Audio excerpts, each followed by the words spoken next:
Good morning all of you. मैं Krishna Yadav, chemistry की online class में आप सभी का स्वागत है। आज अपन जेट के एग्ज़ाम के लिए जो ऑब्जेक्टिव क्वेश्चन आते हैं उनको सॉल्व करेंगे। क्वेश्चन किस प्रकार से सॉल्व किया जाता है। ओके, जैसा कि यहाँ पे पहला क्वेश्चन दिया हुआ है, यदि n बराबर क्या है 4, तो l के संभावित मान होंगे, यानी l के कौन कौन से मान होंगे। तो यहाँ ध्यान दें, जैसा कि आपने पढ़ा था Bohr model n1 n2 n3 n4, इसका मतलब ये n4 ये है।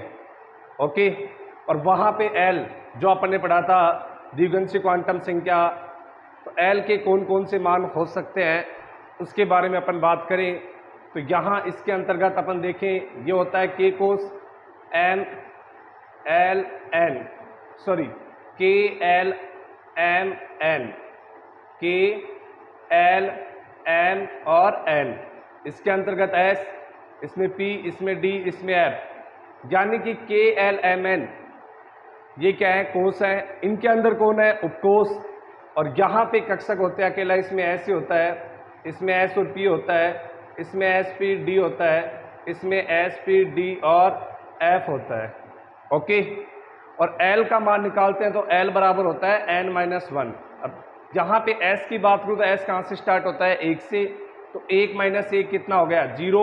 p की बात करूँ 2 से, तो 2 - 1 कितना हो गया, 1। 3 - 1 कितना हो गया, 2। और 4 - 1 कितना हो गया, 3। इसका मतलब l के यहाँ पे n बराबर 4 है, तो s p d f चारों इसके अंतर्गत। तो इसके लिए l का जो मान होगा वो क्या होगा, 0 1 2 3। क्लियर। इसके बाद क्वेश्चन नंबर 2, ध्यान दें,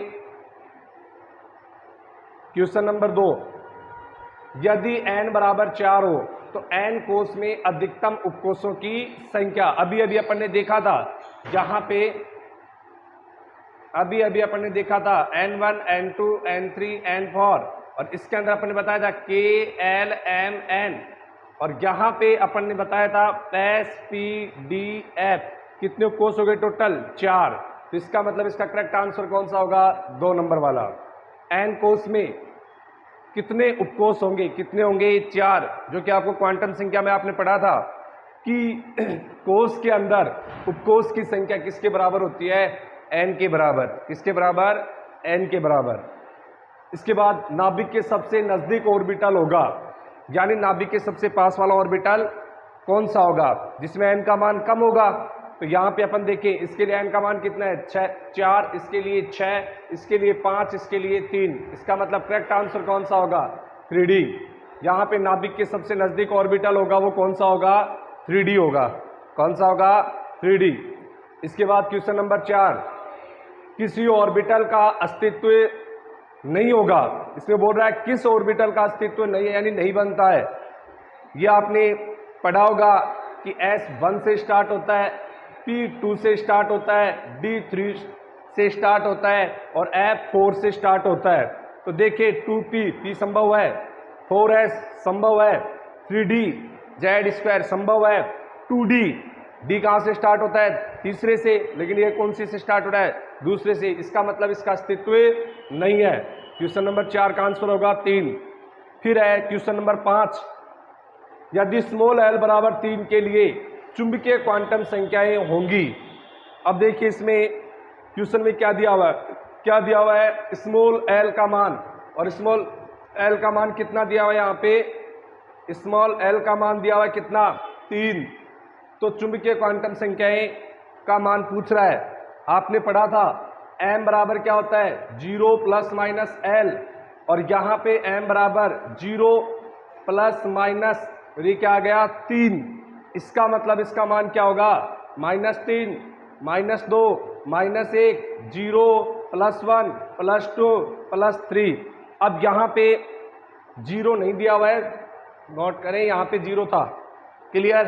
तो इसका मतलब कौन सा होगा, +1 +2 +3 है क्या, नहीं। 0 1 2 3 है क्या, नहीं, कोई नहीं। 0 +1 और -1, फिर उसके बाद +2 और -2, +3 और -3। इसका मतलब अपना ये आंसर है और ये यहाँ पे मैच कर रहा है। तो कौन सा होगा करेक्ट आंसर? 2 नंबर वाला क्या होगा? बिल्कुल सही होगा। क्लियर? इसी प्रकार क्वेश्चन नंबर 6, क्वेश्चन नंबर 6 है कि सामान्यतः डी कक्षक को निरूपित करने के लिए कितनी पालियां होती हैं? ध्यान दे, डी कक्षक को निरूपित, डी कक्षक की आकृति कैसी होती है? डबल डंबलाकार। तो यहाँ पे कितनी लोब्स हो गई? 1 2 3 और 1 4। तो सामान्यतः डी कक्षक को निरूपित करने के लिए कितनी पालियां होंगी, कितनी लोब्स होंगे, कितने पिंड होंगे? तो कितने बताओगे? 4। Option number 3 correct answer. Okay, आगे अपन बात करते हैं क्वेश्चन नंबर 7। क्वेश्चन नंबर 7 है एल कोष में पी ऑर्बिटल की संख्या, यानी कि बोर मॉडल से आ चुका है ये क्वेश्चन। आप क्या बताओगे? ये बोर मॉडल है वही, और यहां पे N1 N2 N3 N4 K L M N, इसने कहा L कोष के अंदर, L कोष, क्लियर, पी ऑर्बिटल की संख्या पूछ रहा है, पी कक्षकों की संख्या। तो यहां पे ध्यान देना S, और यहाँ पे कौन सा आ गया? P, और यहाँ पे D, और यहाँ पे F, ये तो कौन हो गए? उपकोष। अब इसके अंदर अकेला S कक्षक होता है, इसमें S और P होता है, इसमें S P और D होता है, इसके अंतर्गत S P D और F होता है। तो ध्यान देना P के कितने समरंश होते हैं? 3, PX PY और PZ। तो P कक्षक की पूछ रहा है, S साथ में नहीं बताना अपने को, कौन सा बताना है? यदि टोटल पूछता तो एक S का होता और 3 P के, 3 और 1 कितने हो गए? 4। लेकिन इसने पूछा क्या है प्रश्न में? L कोष में P ऑर्बिटल की संख्या, ओनली किसकी? P orbital. तो P ऑर्बिटल की संख्या कितनी होगी? 3।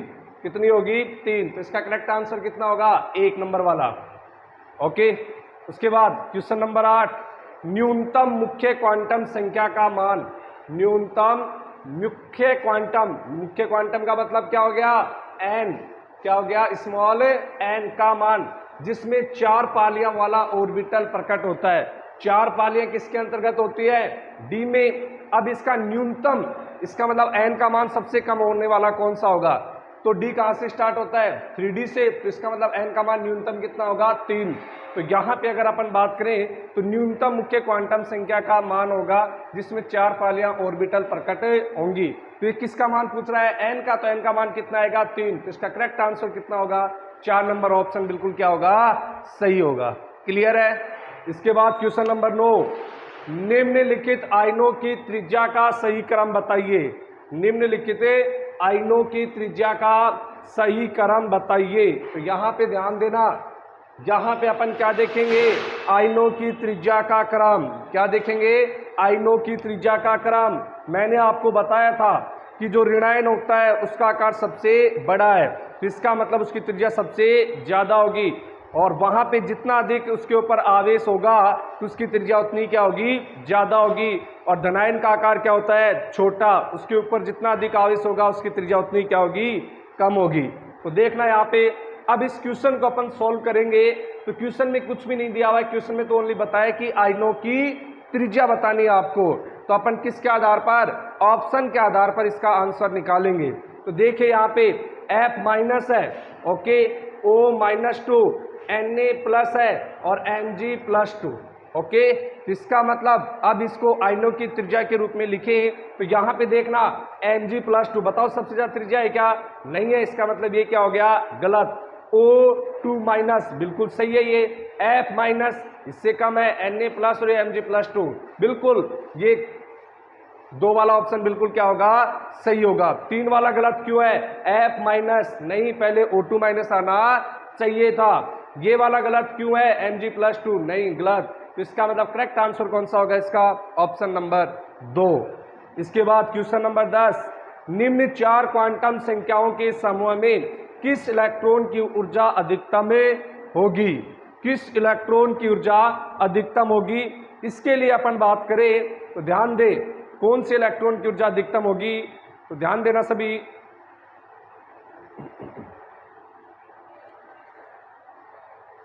किस इलेक्ट्रॉन की ऊर्जा अधिकतम होगी? तो इसके लिए अगर बात करें तो देखिए, आपने उद्भव सिद्धांत में पढ़ा होगा कक्षकों की ऊर्जाओं का क्रम, ठीक है। इसी प्रकार यहां पे ध्यान देना, निम्न 4 क्वांटम संख्याएं, 4 क्वांटम संख्या दी हुई है, 3, 4, 4 और 5 के समूह में किस इलेक्ट्रॉन की ऊर्जा अधिकतम होगी?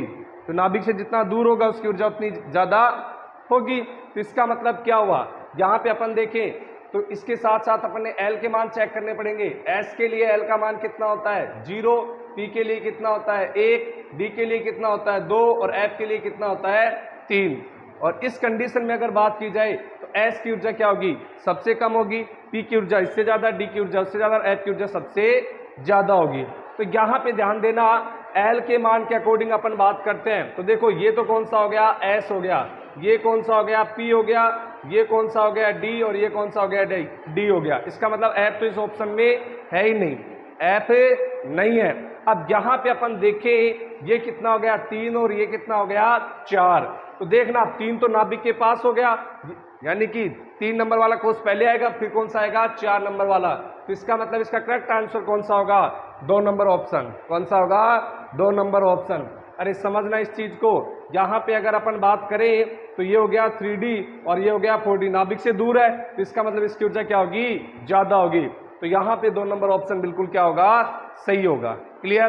क्वेश्चन नंबर 11, ऑफवर्ड सिद्धांत के अनुसार नया आने वाला इलेक्ट्रॉन, किसकी बात कर रहा है ये, इलेक्ट्रॉन की, कि ऑफवर्ड सिद्धांत के अनुसार किसी कक्षक के अंदर जितने इलेक्ट्रॉन भरे गए हैं उसके बाद जो नया इलेक्ट्रॉन आता है वो किसके अंदर या कौन से उपकोष में प्रवेश करता है। तो वो अपन किसके आधार पे बताया था, n+l का नियम पढ़ा होगा आपने, और कहा था जिसके लिए n+l का मान क्या हो, न्यूनतम हो। तो इसका मतलब ऑप्शन नंबर 4 इसका बिल्कुल क्या है, सही है। n+l का मान क्या होना चाहिए, न्यूनतम होना चाहिए। इसी प्रकार क्वेश्चन नंबर 12, क्वेश्चन नंबर 12 ध्यान दे, क्वेश्चन नंबर 12 की अगर अपन बात करें तो क्वेश्चन 12 में क्या दिया हुआ है, जब 4f स्तर पूरा भर जाता है, यानी कहने का मतलब 4f कक्षक क्या हो गया, पूरा भर गया, तो अगला इलेक्ट्रॉन प्रवेश करता है। तो आपने जब f कक्षक में इलेक्ट्रॉन भरना सीखा था तब आपने देखा था कि वहां पे इलेक्ट्रॉन जब अपन भरते थे तो आपने क्या लिखा था, NF1 से। अब यहाँ पे ध्यान देना एक मिनट, ये 4f भी हो सकता है और 5f भी हो सकता है, लेकिन अपन पर्सन के अकॉर्डिंग कर रहे हैं इसको। तो यहाँ पे आप क्या बताओगे कि जब 4f, ठीक है, फिर उसके बाद क्या था 5d और उसके बाद क्या था 6s, 6s में कितने थे 2, ठीक है।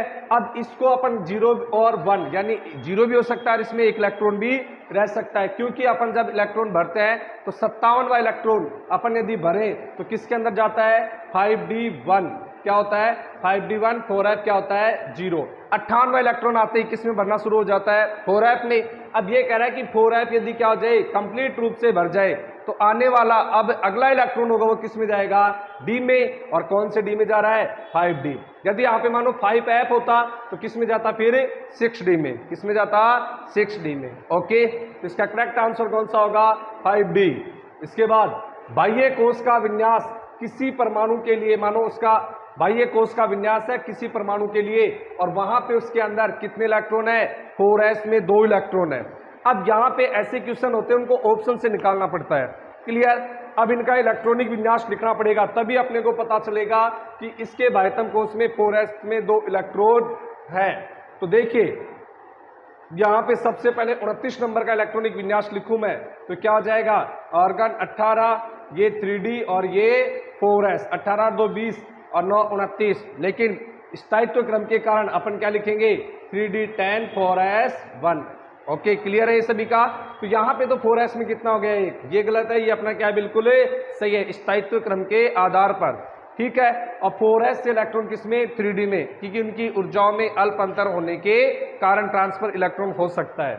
इसका मतलब 24 तो वैसे नहीं होगा, क्यों नहीं होगा, क्योंकि ऑर्गन 18 3d और ये 4s 1 और ये 5। क्लियर है, 18 और 1 19 5 24। 30 वाला चेक करें, 30 वाला क्या होगा, तो यहाँ पे ध्यान देना, ऑर्गन 18 3d 4s, 18 2 20 और 10 30, 4s2 बिल्कुल यहाँ पे ऑप्शन कौन सा सही है, तीसरा ऑप्शन बिल्कुल सही है। कौन सा ऑप्शन सही होगा, तीसरा ऑप्शन बिल्कुल सही होगा, 30 नंबर वाला। अब हो सकता है आपको यहाँ पे नंबर पूछा है, यदि परमाणु पूछे तो 30 नंबर पे कौन आता है, जिंक, Zn परमाणु। क्लियर। इसके बाद अपन आगे बात करें क्वेश्चन नंबर 14, क्वेश्चन नंबर 14 क्या है? एक परमाणु में मुख्य क्वांटम संख्या का अधिकतम मान 4 है। कोई परमाणु है, उसके लिए मुख्य क्वांटम संख्या यानी n का मान अधिकतम कितना है? 4 है। तो उस परमाणु में उपस्थित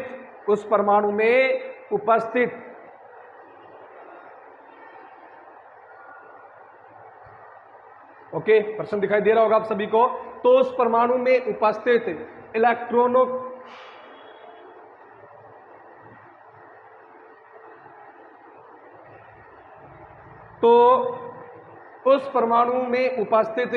इलेक्ट्रॉनों की अधिकतम संख्या होगी, यानी कि n का मान दिया है वो कितना है? 4।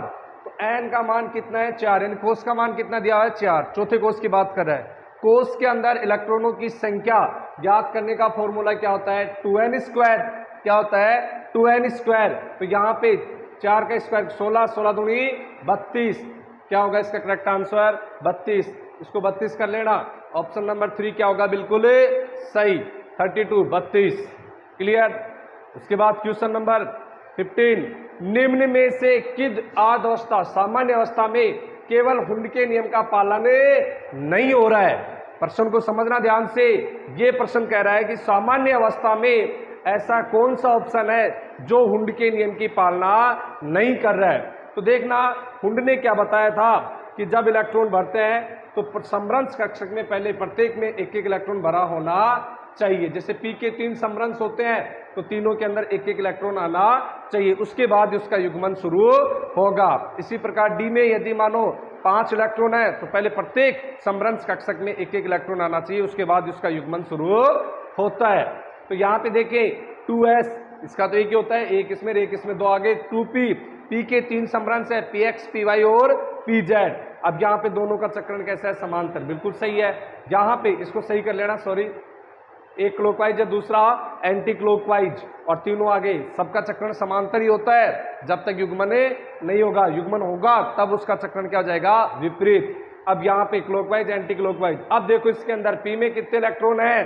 3, लेकिन प्रत्येक समरंस कक्षक में पहले इलेक्ट्रॉन नहीं भरा गया है।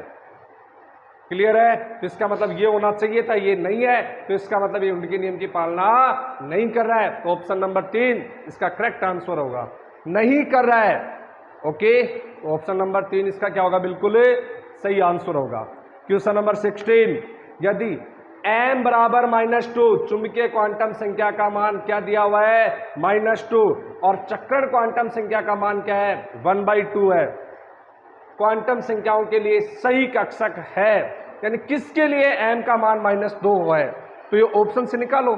बाकी तो आपको पता है m का मान -2 किसके लिए हो सकता है? या तो d के लिए या फिर f के लिए। तो यहां पे अपन देखें d ऑप्शन में है ही नहीं, तो कौन है? f। तो इसका मतलब इसका करेक्ट आंसर कौन सा होगा? 4f। कौन सा होगा? 4f। ये चीज मैं आपको समझा चुका हूं कि m का मान होता है, m बराबर क्या होता है? 0 ± l। और यहाँ पे 0 ± l की बात करें तो l का मान सभी को पता है। s के लिए तो कितना है? 0, p के लिए कितना है? 1, d के लिए कितना है? 2, और f के लिए कितना है? 3। तो इसका मतलब यदि मैं d की बात करूंगा तो 0 ± 2, और यहाँ पे यदि मैं f की बात करूं m बराबर 0 ± 3। तो इसका मतलब इसके अंदर भी -2 आ रहा है, इसमें भी आ रहा है। तो इसका मतलब यहाँ पे देखिए या तो d ऑप्शन होगा या फिर f वाला होगा, या तो d कक्षक का ऑप्शन मिलेगा या फिर f कक्षक का, लेकिन d का है ही नहीं। तो इसका मतलब इसका करेक्ट आंसर कौन सा होगा? 4f वाला, 2 नंबर ऑप्शन। इसी के साथ क्वेश्चन नंबर 17,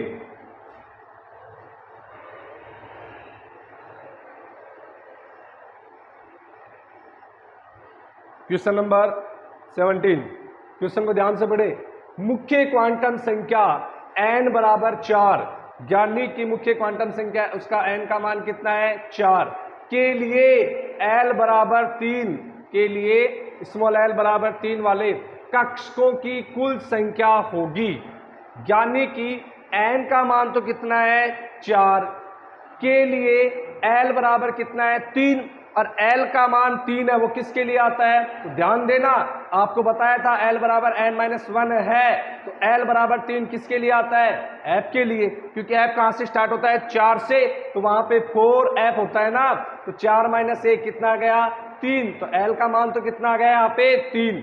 और यहाँ पे कक्षक, अब ध्यान देना, यहाँ पे अगर अपन बात करते हैं इसका मान कितना है, तो इसमें n बराबर 4 है, L बराबर 3 है, तो अपन बताएं ऐप के लिए, ऐप के कितने होते हैं 7, कितने होंगे 7, 1 2 3 4 5 6 1 7। ओके, अब दूसरी बात एक और सुन लो, L बराबर 3 वाले कक्षकों की कुल संख्या, तो यहाँ पे अपन कक्षकों की कुल संख्या निकाले तो L का मान कितना दिया हुआ है 3, तो इसके लिए एक फॉर्मूला होता है 2L + 1, क्या होता है 2L + 1। तो L का मान कितना है यहाँ पे 3, तो 3 दूनी 6 1 7, तो इसका मतलब इसका करेक्ट आंसर कौन सा होगा, तीसरा। कौन सा होगा, तीसरा।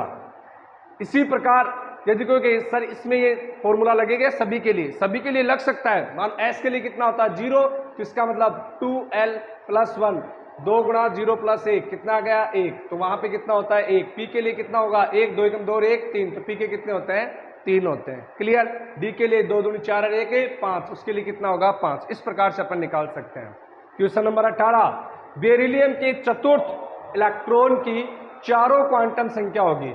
बेरिलियम है, उसके चौथे इलेक्ट्रॉन की चारों क्वांटम संख्याओं के मान आपको निकालना है। तो देखिए सबसे पहले अपन लिखते हैं बेरिलियम का इलेक्ट्रॉनिक विन्यास 1s2 2s2। ओके, अब यहाँ पे चौथे इलेक्ट्रॉन की बात कर रहा है तो 2s2 की बात कर रहा है। क्लियर। अब इसके अंदर n का मान तो कितना है 2, तो इसका मतलब ऑप्शन फर्स्ट भी गलत है, ऑप्शन सेकंड भी गलत है, तो ऑप्शन थर्ड और फोर्थ में से आंसर होगा। फिर क्या है 4s, s के लिए L का मान, S के लिए L का मान कितना होता है 0, तो इसका मतलब ये ऑप्शन भी क्या हो गया यहाँ पे गलत। तो करेक्ट ऑप्शन कौन सा होगा, तीसरा। कौन सा होगा, तीसरा होगा। क्लियर। उसके बाद क्वेश्चन नंबर 19, D7 विन्यास में कुल चक्रण होगा। D7 विन्यास में कुल चक्रण होता है, तो देखिए यहाँ पे D7, D के कितने समरंस होते हैं 5, D के कितने समरंस होते हैं 5 होते हैं। अब D7 है 1 2 3 4 5 6 7। अब यहाँ इलेक्ट्रॉन के चक्रण के लिए एक क्लॉकवाइज है और एक एंटी क्लॉकवाइज है, तो इसका मान तो कितना हो गया 0, इसका मान भी कितना हो गया 0। अब यहाँ पे अपन यदि माने 1/2 और 1/2, एक और आधा कितना हो गया 3/2, तो इसके लिए D7 विन्यास के लिए कुल चक्रण का मान होगा वो कितना होगा 3/2। कितना होगा 3/2। इसी के साथ क्वेश्चन नंबर 20, एक कक्षक की आकृति किससे निर्धारित होती है। क्वांटम संख्या पढ़ी होगी आपने, उसमें क्वेश्चन था कि कक्षकों की आकृति का निर्धारण कौन सी द्विगुणित क्वांटम संख्या करती है। कौन सी द्विगुणित क्वांटम संख्या, यानी गौण क्वांटम संख्या। Clear. Question number 21, question number 21 ध्यान दे। क्वेश्चन नंबर 21 की अगर अपन बात करें, दो नोडीय तल रखने वाले कक्षकों का युग्मन बताइए। देखो P कक्षक कितना रखता है, 1 रखता है। अब D में अपन देखें तो दो प्रकार का होता है, EG और T2G। एक होता है DXY, DYZ और DZX, इनके नोडल तल का मान कितना होगा 2, और DX2 Y2 और DZ2 का कितना होता है 0। इस ऑप्शन में देखिए DXY DYZ मिल गया, P का नहीं होगा, P में तो एक होते हैं, ये भी नहीं होगा, इनका 0 होता है, तो इसका मतलब कौन सा करेक्ट होगा, ऑप्शन नंबर 2 बिल्कुल क्या है, सही है।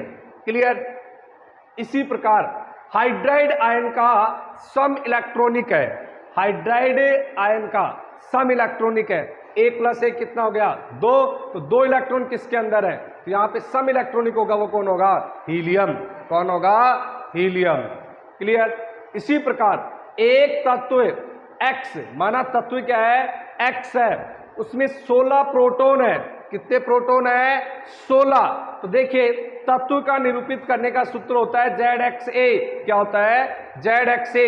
तो यहाँ पे प्रोटॉन की संख्या कितनी दे दी इसने 16, और A का मान क्या होता है प्रोटॉन और न्यूट्रॉन की संख्याओं का योग। तो इसने बताया ZX, प्रोटॉन कितने हैं 16 है, न्यूट्रॉन N, तो X-4 के इलेक्ट्रॉन विन्यास के समान, x माइनस 4। तो इसका मतलब क्या हुआ, इसका परमाणु क्रमांक भी कितना होगा 16, और x माइनस 4 है, इसका मतलब 4 इलेक्ट्रॉन ले लिया तो कितना हो गया 20 इलेक्ट्रॉन विन्यास के समान विन्यास वाला तत्व कौन होगा, यानी इस x माइनस 4 के अंदर कितने इलेक्ट्रॉन हो गए 20। इस विन्यास के समान वाला तत्व कौन सा होगा और किस खंड से संबंधित है। तो पहली बात सुनिए, यहां पे वर्ग संख्या 18 में अपन देखें हीलियम, नियोन, आर्गन 18 पहला आवर्त, दूसरा, तीसरा कंप्लीट हो चुका है। अब 19 नंबर की बात करें, चौथा आवर्त शुरू होगा और एस ब्लॉक का होगा, और एस ब्लॉक के कितने होते हैं 2 वर्ग, क्लियर। तो वहां पे पहले वर्ग में तो 19 और दूसरे में कौन सा 20, जो कौन है कैल्शियम। इसने पूछा क्या है, तत्व के बारे में नहीं पूछा, किस खंड से संबंधित है, तो कौन सा खंड होगा एस खंड। कौन सा खंड होगा एस खंड होगा। इसी प्रकार क्वेश्चन नंबर 25, आयनिक त्रिज्या का सही क्रम है। आयनिक त्रिज्या का सही क्रम है, इसके बारे में मैंने आपको समझा दिया हल्का सा। जहां पे ऋणायन की त्रिज्या सबसे ज्यादा होगी, उससे कम होगी उदासीन, और सबसे कम होगी किसकी धनायन। तो ऑप्शन देखिए आई माइनस आई, आई प्लस, पहला ही ऑप्शन बिल्कुल क्या है सही है, क्लियर। इसी प्रकार क्वेश्चन नंबर 26, सबसे कम आकार वाला आयन है, सेम वही है, सबसे कम आकार वाला आयन पूछ रहा है, इसका मतलब धनायन होगा, और यहां पे आवेश जिसके ऊपर अधिक होगा उसका आकार सबसे छोटा होगा। तो यहां पे धनायन एक तो Mg+2 और एक Na+, आवेश किस पे ज्यादा है Mg के ऊपर, मैग्नीशियम के ऊपर, तो इसका मतलब Mg+2 यहां पे क्या होगा करेक्ट आंसर होगा। इसी प्रकार क्वेश्चन नंबर 27, क्वेश्चन नंबर 27, निम्नलिखित में से कौन सा सम इलेक्ट्रॉनिक नहीं है, कौन सा सम इलेक्ट्रॉनिक नहीं है, प्रश्न को ध्यान से पढ़े। सम इलेक्ट्रॉनिक नहीं है, सम का मतलब समान, इलेक्ट्रॉनिक का मतलब इलेक्ट्रॉन, तो ध्यान देना है यहाँ पे। सबसे पहले ऑप्शन फर्स्ट की बात करें अपन, जहां पे ऑप्शन फर्स्ट की अपन बात करते हैं, देखिए सभी के लिए मैं पहले इन तत्वों को लिख लेता हूं।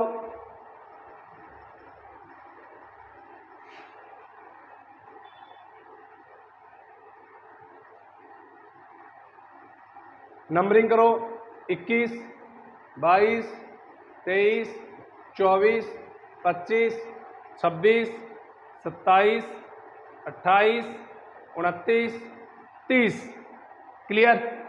Mn+2, Mn कितने नंबर पे है 25, +2 का मतलब 2 इलेक्ट्रॉन दिया है, तो 25 माइनस 2 कितने हो गए 23। इसके साथ Fe+3, Fe कितने पे आ रहा है 26, तो 26 माइनस 3 कितने हो गए 23, तो ये दोनों तो समान हो गए, इसका मतलब ये तो सम इलेक्ट्रॉनिक है। अगला Fe+2, Fe कितने नंबर 26, तो 26 माइनस 2 24, CO+3 कोबाल्ट 27, 27 माइनस 3 कितना हो गया 24, ये भी सम इलेक्ट्रॉनिक है। Fe+2, Fe कितने नंबर पे आ रहा है 26, तो 26 माइनस 2 कितना आ गया 24, Cr+3, Cr क्रोमियम 24, 24 माइनस 3 21, इसका मतलब दोनों समान नहीं है, तो करेक्ट आंसर कौन सा होगा ऑप्शन नंबर 3। चौथा भी चेक कर लो एक बार, क्रोमियम प्लस 24 माइनस 1 कितना आ गया 23, और यहाँ Mn+2 25 माइनस 2 कितना आ गया 23, तो इसका मतलब क्या हुआ, कौन सा ऑप्शन सही होगा, तीसरा वाला ऑप्शन बिल्कुल सही होगा, क्लियर। इसी प्रकार क्वेश्चन नंबर 28, द्विधनात्मक जिंक, यानी कि यहां पे Zn+2 है, ठीक है, में कुल कितने न्यूट्रॉन होंगे जबकि A बराबर 70 हो। इसका मतलब क्या है कि किसी भी तत्व को जब प्रदर्शित करते हैं उसका फॉर्मूला होता है ZXA। क्या फॉर्मूला होगा ZXA, और ZXA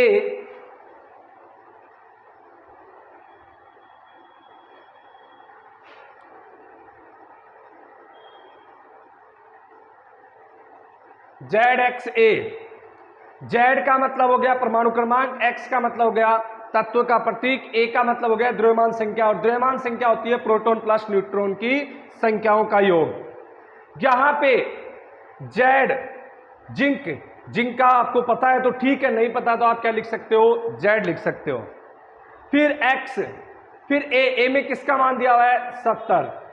अब अपने को जिंक का परमाणु क्रमांक चाहिए, तो जिंक कितने नंबर पे आता है 30 पे, तो आप क्या लिखोगे 30 एक्स, और यहां पे ए बराबर क्या होता है प्रोटॉन प्लस न्यूट्रॉन, प्रोटॉन की संख्या परमाणु क्रमांक के बराबर ही होगी, तो इसका मतलब ये क्या हो गया 30, बच गए कौन न्यूट्रॉन, तो न्यूट्रॉन कितने होंगे 40।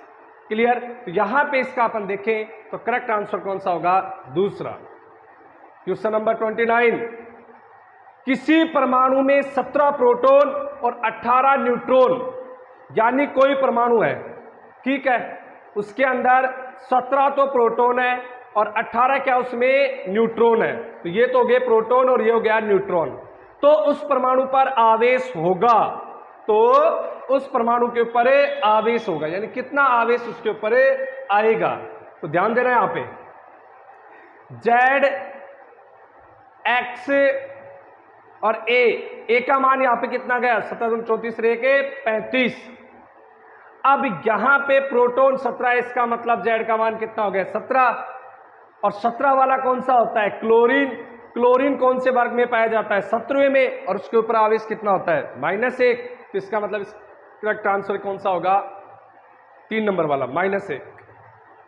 क्वेश्चन नंबर 30, ग्लूकोज अणु, ग्लूकोज अणु, अब यहां पे जो ग्लूकोज है उसका फॉर्मूला दिया अपने को अणुसूत्र C6H12 और 6 का आणविक द्रव्यमान बताओ। अब कार्बन का कितना होता है 12, कितने कार्बन है यहां पे 6, प्लस हाइड्रोजन का कितना होता है 1, कितने हैं 12, प्लस ऑक्सीजन का कितना है 16, कितने हैं 6, गुणा करो और योग करो। यहां पे 12 को 6 से गुणा करेंगे तो कितने आ गए 72, हाइड्रोजन के कितने हो गए 12, और इसी के साथ अपन बात करते हैं 16 को 6 से गुणा करें 96। क्लियर, जोड़ो 72 12 96, 6 2 8 2 10, 1 9 1 10 17 1 18, 180। ऑप्शन नंबर 4 क्या है, बिल्कुल सही है। क्लियर। इसी प्रकार से अपन और भी बहुत सारे क्वेश्चन सॉल्व करेंगे। इस वीडियो में मैंने आपको 30 क्वेश्चन सॉल्व करवाए हैं, तो आप एक बार इनको समझें। टाइम कम होने के कारण मैंने आपको थोड़ा स्पीड से समझाया है, ठीक है, तो आप इसको आराम से एक बार समझें। जो आपके नोट्स में लिखा हो उससे संबंधित ये सारे क्वेश्चन दिए हुए हैं। Okay, thank you.